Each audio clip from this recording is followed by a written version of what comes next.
Would I lie to you? Can he fix it? It's Neil Morrissey. Yes, she can. It's Leslie Ash. And their team captain, Lee Mack. And facing them tonight, Jungle Queen, Mylene Klass.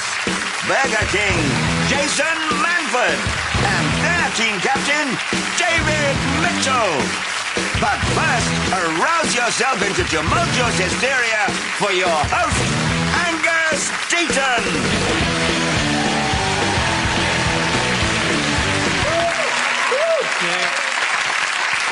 Good evening and welcome to Would I Lie to You? 30 minutes of exposing truth and peddling lies featuring some of the country's most available talent. Scientists have found that 41% of us lie in the course of an average day, and apparently 59% of us lie about whether or not we lie in the course of an average day, and that liars tend to speak in a dull, flat monotone, which means we can safely rule out anything Stephen Hawking ever says. We should never forget that in the Bible it says, "Thou shalt not lie." Then again, it also says a talking snake told a woman not to eat an apple, so perhaps we shouldn't pay too much attention to it. We start then tonight, not unreasonably, with round one, entitled Home Truths. Our panellists read out a statement about themselves, but have no idea until they turn the card over whether it's a startling truth or a complete lie that one of our researchers made up this afternoon to while away the tedium. Either way, they're stuck with it, and it's the opposing team's task to then determine whether or not they're being sold a proverbial pup. So it's TV's Neil Morrissey, who is first up with his home truth. Neil? I recently had an extension built by a builder called Bob. Well, it's amusing, but is it true? Well, I mean, as these things go, it would be quite a small coincidence. Bob is quite a normal name, isn't it? Yeah. I find that just eminently plausible. It was... And in fact, probably a very short little chuckle you and he had about it on day one. So, do you know, actually, Well, I'm actually a builder called Bob. Right. OK, I do the voice of Bob the Builder. Yeah, but when he... Right. Short laugh. Let us never speak of this. At any point did you say, "Can you fix it?" And he said, "Yes, I can." In about 6 months. Well, he thought it'd be funny to turn up, you know, dressed as Bob, and his mates were guffawing a lot. And, of course, it was 7 a.m. when 4 hairy-arsed builders wandered in. One, dressed in a red and yellow check shirt in dungarees, with a yellow hat on, saying, "Hello, I'm Bob the Builder." How we laughed. Yeah. Do you think he does this all the time and it just happened to be Neil Morrissey's house this time? He's probably one of those people who went... last! It worked! I told you, you pair of knobheads, this is funny! So, what are you thinking? What's your verdict? Well, I think Neil's doing quite well for himself, so it's quite plausible he has recently paid for an extension. I also can believe that. I've seen it. It would be a small lie to come on and say, "I'm having some building work done." Never.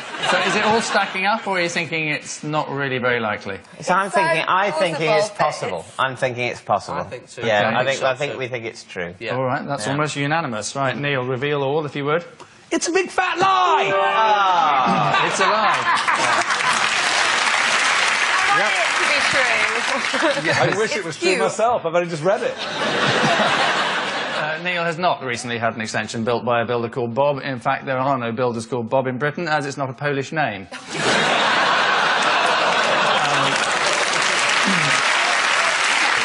And so, to Jason, for your home truth. OK. I have beaten Gary Barlow at Crazy Golf. We were all hoping that would end with over the head. Lee, what do you think? When was this? This was 12 years ago. And how come you were both on a crazy golf course together? I was up in Blackpool, and there was just a massive crazy golf just on the promenade, and I was having a game of golf, and he was there with his family. So at the peak of his fame, Yeah. he was playing crazy golf. With his family. His family, yeah. Well, he's a family man. And no one else had noticed him at this point. It was. This is Blackpool. There's a lot of famous people. Yeah. Who won? Can't remember. Oh. That's a good bit of truth. Did he not say he beat Gary Barlow? Because you said over the head. My teammate here has made a very good point here. What? You did say I beat Gary Barlow, because I did that bad joke about beating him over the head. You did. And now... You can't remember. So basically what's happened is, Jason, 12 years after the event, you've remembered you beat him, and 2 minutes after you've said it, you've forgotten it. Isn't memory a funny thing, the way it works? I think he's lying. Well, you're nicked! So, Lee, I wonder which way you're going to jump on this one. Hey, you've been ashed. Well spotted. I think we've got to say that's a lie, haven't we? Yeah. They're saying say that's it's a lie, Jason. It's actually a lie. Yeah, it is complete rubbish. Jason has not beaten Gary Barlow at miniature golf. As it happens, Gary has a handicap. He's too fat and he can't dance. Take that. I've always been keen on miniature golf, or as Mark Owen calls it, golf. So Lee is next. I was Red Rum's stable boy. How old were you? I was probably 16. Did he ride him? Pub. Yes, I did actually ride him. Yes, did ride him. When did Not in the Grand National, obviously. Right. You rode Red Rum sort of just around the farm to give him a bit of exercise. It's not a cow. It was a horse. Racehorses don't live on farms.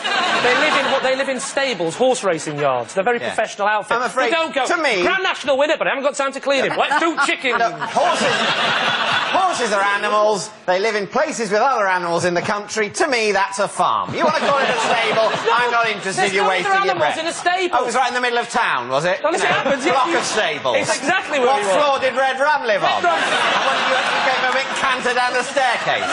See, you see, listen, smart ass, listen. What's in it? Listen. Red Rum famously actually was trained on the beach, and that's where he was trained. So did you want to be a jockey then? Yeah, a jockey. Eventually, I wanted to be a jockey, but I wanted to start. Did you try? Did I try? Yeah. What, are you the YTS careers officer? I did my best. I mean, I got up at 6 and shuffled shit. How hard do you want me to try? I'm sat on the horse risking my life, yeah. I want to make a jockey. Well, you just haven't tried. You're quite tall for a jockey. I was going to say. I am, yes, very tall for a jockey, that's right. Now you know the answer to the question, why didn't you become a jockey? Are they really careful, though, about who they let on their absolute prize horses just in case they get a bad technique? Well, as it happens, it's a good question, that, because you'd think they would be, wouldn't you? But my job was stable boy, and all the others went out and rode the horses, whereas I was left to muck out, hence the word stable boy. And I thought, I'll have a quick go on that. So I jumped on his back, rode the finish to the Grand National, did the commentary as the horse ate his hay, and the boss's son caught me as I was going, and it's hats off and a tremendous reception. What happened when the boss's son caught you? I was disciplined in a way that only a stable boy of 16 can be. You don't think it's true? I don't think it's true. You don't think it's true either? I just don't think it is. We think it's a lie. It's a lie. OK, let's see how correct you were. It is, in fact, the truth. God's honest truth. It's true, Lee was Red Rum's stable boy. Red Rum was put out to stud after his career ended. He sired several moderately successful horses and Amy Winehouse. So at the end of this first ordeal, it's David's team who are experiencing one or two teething problems, trailing as they are 3-1.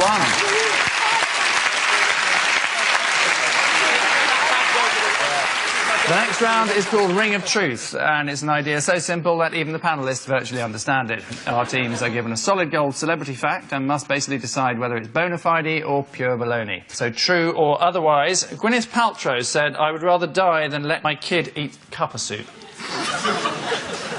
See, that is an amazingly weird thing to say, isn't it? Although not as weird, of course, as if there had been a big pause between the word eat and cup.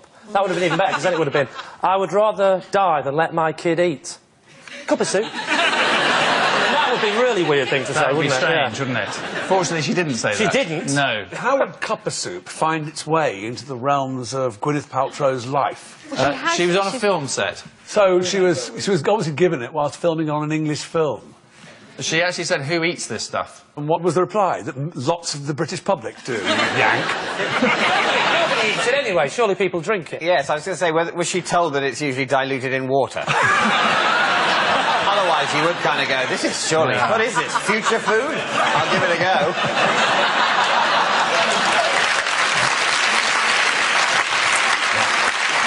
What's her husband's name again? That famous Chris bloke? Martin, yes. Yeah, he's in a band. Does he like cuppa soup? Do we know anything about Of course, him? everyone knows Chris Martin likes a cup of soup. Are you mad? Well, he has all the flavours written on the back of his hand. Didn't Chris Martin say a while back, on the back of one of his album sleeves, it said, for every album that we make, we're going to plant a tree. Sort of all the paper that we've wasted making this CD. And I just thought to myself, can't you just cut out the middleman? Just stop making CDs. Does he say when every album they make, they plant a tree? I mean, they make an album once every 1 or 2 years. That's been about 4 trees. My dad plants more trees than that, and he hasn't released an album in years. So do you think Gwyneth is likely to have said this? Yeah, I probably think so. I think it's true. Yeah, I'm with you, I Leslie. sort of can hear her American. I mean, they call their daughter Apple. They're quite sort of healthy people. Well, bachelors claim that there are no additives in cuppa soup. That's the company that makes it, not just unmarried men. Unmarried men who rely on cuppa soup for their whole diet say, so actually, there's no additives. It's bloody healthy, actually. Knocks back the loneliness if you put whiskey in it. Maybe you could give us some kind of conclusion as to whether you think this is true or not. I don't think it's true. Do you think it's true? No, I don't think I it's don't true. think We so. think it's a lie. They're saying it's a lie. Lee. I think it's true. It's true? Yeah. Leslie? I think it's true. OK. True. All saying it's true. It is true. Absolutely right.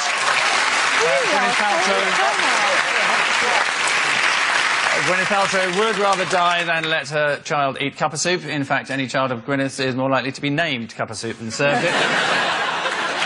The next round goes by the curiously abridged title of This Is My, in which David's team all claim to have a close association with tonight's special guest person. The task for Lee's team, should they choose to accept it, is to identify which of them is for real. So please welcome this week's special guest person, Jill.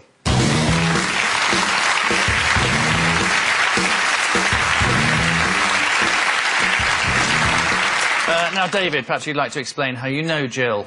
Yes, this is Jill, the hypnotherapist who cured me of my fear of balloons. OK. Mylene, what's Jill to you? This is my good friend Jill, and she has fitted Camilla Parker Bowles' underwear. And finally, Jason, your relationship with Jill? This is Jill. She's the air hostess who saved my life when I choked on a peanut once. So there you are. A balloon therapist, if we believe David, an underwear fitter to the Royals, if we believe Mylene, or a life-saving air hostess, according to Jason. What is the thing about a balloon which is so frightening? Well, I'm a bit better about it now. Thank God you're able to talk about it. Thank you. Is it the fact that they might go bang in your face? I'm trying to share here, and the thing that scares me about balloons is essentially that they might pop. Yeah, but to be fair, that's not an irrational fear if it's a hot air balloon, is it? No. But frankly, if I had a phobia about hot air balloons, I would have managed to limp through life. There's not much. Oh, it's terrible, because I get to work by hot air balloon as well. And I'm just screaming the whole time. I can't, I have to put the radio on. No. It's, everyday party balloons have since I was very young, scared the shit out of me because they might pop. So did you go to parties as a kid and cry? Yes. Yeah. And then I wouldn't go to parties as a kid, and my parties there were no balloons. Right. And I want to know about the peanut in the throat and the possible Heimlich. I mean, how were you saved? Heimlich, yeah. Oh, you've helped him out there, haven't you? Does she look strong enough? The Heimlich, it's not about strength and power. It's about the actual positioning of the actual right there in the diaphragm. You're a doctor as well now? Yeah. All right, tell me which flight you were on. I was flying Manchester to Gatwick, and I sat near the front. For that extra bit of leg room, and luckily the woman's actually sat opposite you, right? God bless her, right? And as I was sort of eating these peanuts, one of them just lodged just right in my throat, and just quick as a flash, bang, Jill was up. Don't say bang in front of David. Scare the life out of him. What's your association with Camilla Parker Bowles' gusset manufacturer? This is my friend, and that's who she fits. I've got no association with Camilla, but She doesn't this fit is my your friend Jill. corsets necessarily. Has done. Is this a common thing, having underwear fitters? Do you have an underwear fitter, Leslie? I do, actually. They're here now. No, you're lying. Little Jimmy Cranky's down there working his arse off. Do they actually sort of make to order? They go around and fit you up and... I think knickers are quite regular, but every woman, as you know, goes up and down in their underwear, and so... Sorry?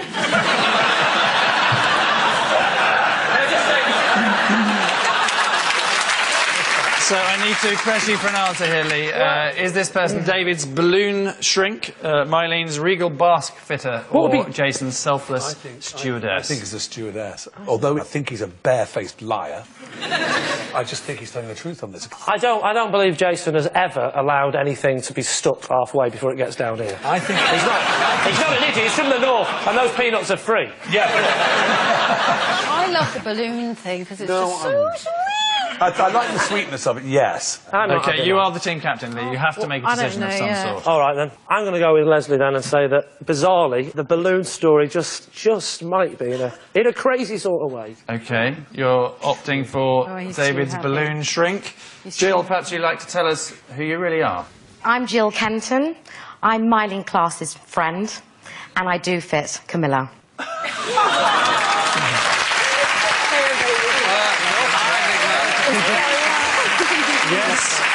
Yes, indeed. Jill is Mylene's purveyor of pants to the Royals. Well done, and thank you for coming, Jill Kenton.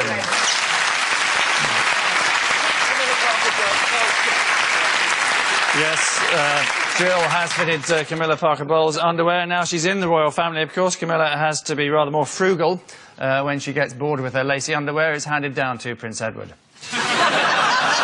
And so to telly tales around in which classic TV shows of yesteryear are resurrected for our viewing pleasure. And Lee's team then intrigue us with an additional related fact this week. Our specialist area is Saturday morning children's TV, a world where men's knitwear plummeted new depths and disaster was always just a haircut away. So Lee is up with his fact loosely related to these well-known pop critics.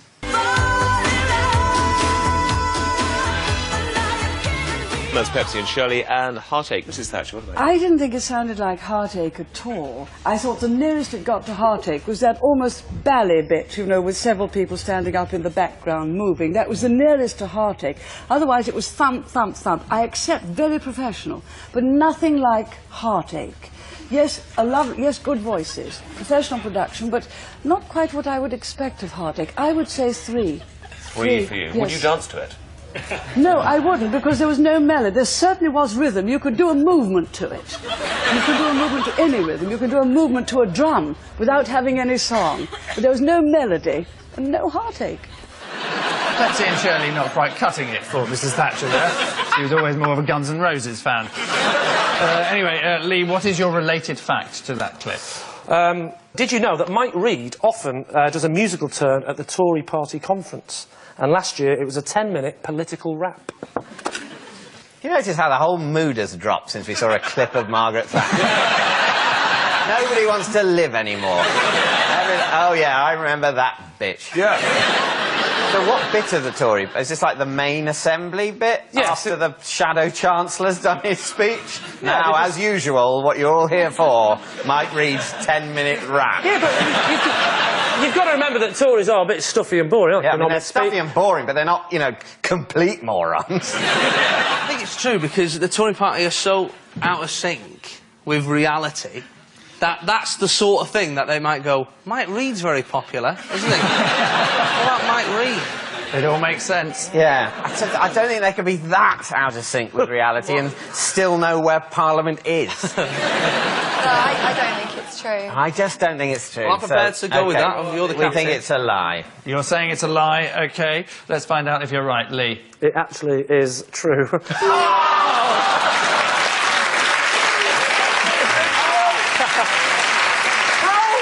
It's a very hard way to do this. I'm sorry. How are they ever going to get back into office? Aren't they trying? Is it match fixing? You know, is someone bribing them to be terrible at politics? Mike Reid, 10 minutes, rapping. What the f*** is that? Democracy in this country.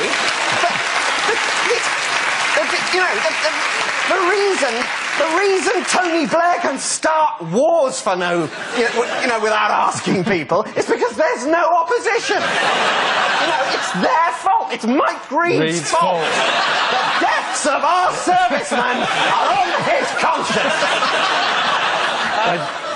Sorry, David. I've made a mistake. It's false.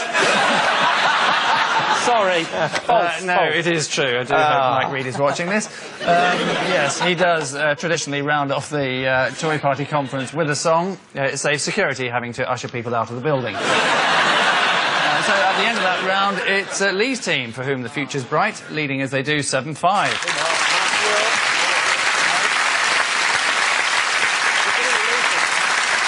And so, joyously, we come to the final round, some quick-fire truths and/or lies for our panellists. And remember, they still have no idea what's written on the other side of the card, sensational truth or utter tosh. Starting now, Leslie. I have been banned from Streatham Ice Rink. Well, yeah, what did you do? I was skating with my friend, and you had to go upstairs to really see the nice blokes. And I didn't know, unbeknown to me, but you weren't allowed upstairs. And so we got asked to leave downstairs, and I just got a bit gobby. So, sorry, what's the upstairs of an ice rink? Is that... The upstairs is where the viewing gallery. And so why did they throw you out? Or why someone had moved the sign saying, "Don't go up there." And me and Geraldine Hellard just thought, we'll go up there anyway. Good use of specific name of a possible person who exists. How old will you be? About 14. OK. Is this stacking up? I just think the sign had been moved. You went in there anyway. It's an honest mistake. Yeah. Why would they ban you from the ice rink? No. The ice warden came up and said, "You're not allowed up here." That's a great job title, isn't it? I am the ice warden. Yes. I do not own the ice. I guard the ice for future generations. I am one with walrus and seal. So she came up to you. He came up to you. And he came up to, and he said, "I'm going to have to take you downstairs." So he took me downstairs, and unbeknown to me, he was actually taking me outside the door. Were you still in your skates at this stage? But I'm just a little bit worried that he's not thought it through, and you're going to... But Ice Warden Man can breathe on the floor!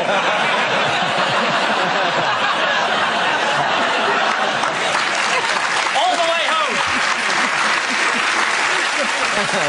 Me and Geraldine Hellard tossed out into the street in our sheepskin coats, and I just turned around and went, "F*** off!"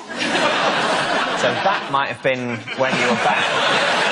It was the obscenity to the ice warden moment. Ice warden. Yeah. So ice wardens don't take kindly to that. No. Dave, what's your conclusion? I don't really believe this. You know what, though? It's so bad, it's good. I think it's a lie. Right, well, there's two of us think it's a lie, so I think we say it's a lie. Yeah, they're saying it's a lie. OK, the truth then, Leslie? It's true. Oh. It is completely true. Nice work, Leslie. It's true. Leslie is banned, or was banned, from Streatham Ice Rink. In 1984, Torval and Dean's thrilling Olympic win caused such an upsurge of interest in ice dancing that they were given their own show just 23 years later. Next, David.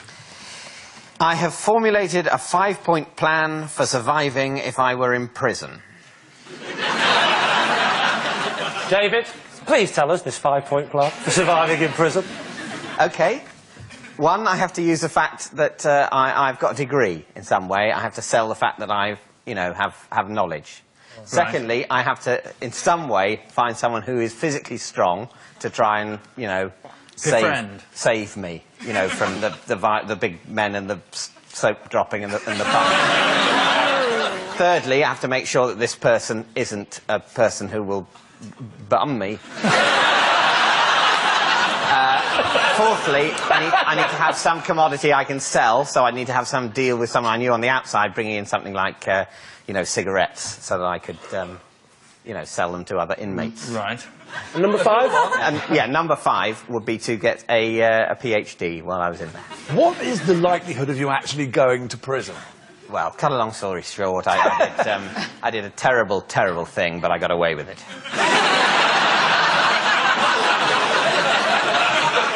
So this was an imminent... No, I formulated this when I was a late teenager, and I was frightened of prison. How old were you? I think 17 or 16, 17. So the first one was what, sorry? To get a degree? No, that was the last Use one. his degree. No, the first one you said was to use your degree. Use your But you were 17. So part of your 5-point plan of how to survive in prison is I must get a degree, and number 5 is I must get a PhD. It's this kind of talk that's going to get you into trouble in prison in the first place. It wasn't 5 topics of conversation when in prison. Oh. I wasn't going to bring these things up. So what are you going to do while you're here? I seem to have a cocktail in my hand. Why am I the only one? Oh, I've dropped my cocktail. Don't pick it up. What are you thinking then? Do you know what? I'll tell you why I think it's true, is because David's one of the few people I know that if he did do a 5-point plan, if I was doing a 5-point plan, it would be like, get a brick, get a rounder's bat, get something else that's big. But David's involves 2 forms of education within the plan. Degree, PhD. Maybe I should make it a 7-point plan and get the masters. I think it's a lie. No. What do you think, Leslie? I think it's bullshit. I'm with you, Leslie. You're a big liar. I think it's lying too much. Fight! So, Lee, you're the team captain. What's your verdict? I think that what he's saying is utter rubbish, and that's a lie. David, put us out of our misery. Yes, I'm afraid to say it is a lie. It is. Well, the juice. Absolutely right, it is a lie. David has not formulated a 5-point plan for surviving if he were in prison. Are there other cards in here like, you know, you had 19 different names for your grandmother? What are they? Granny, Nan. Yes. A 5-point plan for how to survive in prison. I've got no idea how to survive in prison. Don't go to prison. Only commit crimes you can get away with. Yeah. That was horrible. That was nasty. Next, Leslie, again. I have never eaten an apple, not even taken a bite. Why not? No, I'm actually allergic.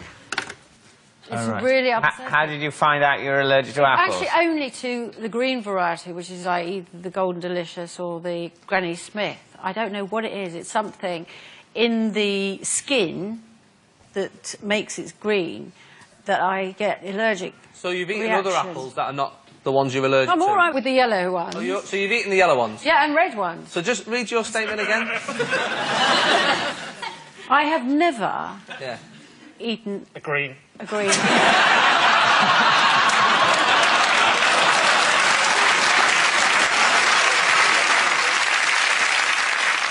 No, you see, they've made a mistake here.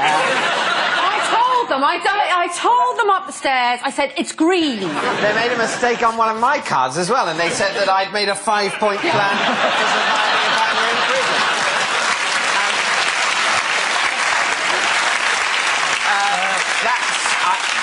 Could I possibly push you for a verdict? I think that's a lie. You're saying it's a lie, Leslie? Tell us. Oh, it's Surprise, surprise. a lie. It is a lie.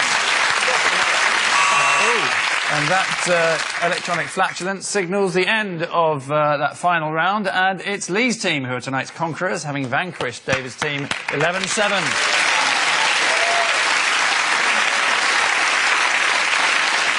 So, clap on the back to the winners, a clip round the ear to the losers, and finally just remember that you can always tell if a politician is lying because their lips move, which is coincidentally also how you tell if Jade Goody is reading. Good night.